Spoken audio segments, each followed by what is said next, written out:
Coach, obviously, loss into Huguenot to end this regular season isn't exactly what you want, but what are you telling your guys now as you guys prepare to, host a region quarterfinal this week? Well, it makes practice a little bit easier because, again, you can work on the things that, that cause you to lose. And, again, you can show those mistakes to your players and, this is the way we have to work, in order to get to where we need to go.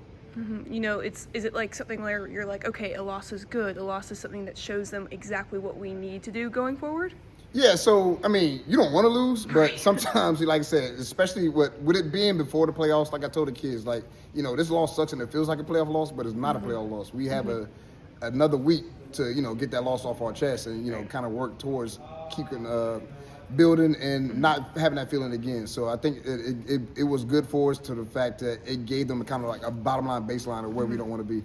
Who's someone who's really impressed you down the stretch here and someone we should really keep an eye on as you guys start your playoff run? I think a lot of kids are starting to stand out that we just kind of, get brushed by with all the other guys we have on the team. So, kids like Gino Pollard and Dior Barnes have been really good running backs for us this year.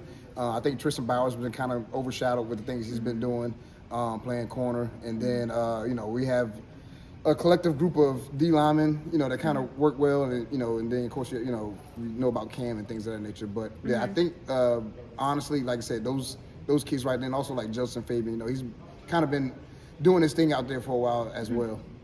And I guess just lastly, how amped are your kids to be able to go out in the playoffs and play some of these Class 6 schools and kind of show them what they have to offer? So again, like I said, I think today was indicative of how the kids felt. It was a vibrant practice. Nobody was down. We kind of moved around a lot faster than we've been moving around. So I think the kids are ready for this opportunity to kind of show what we can do.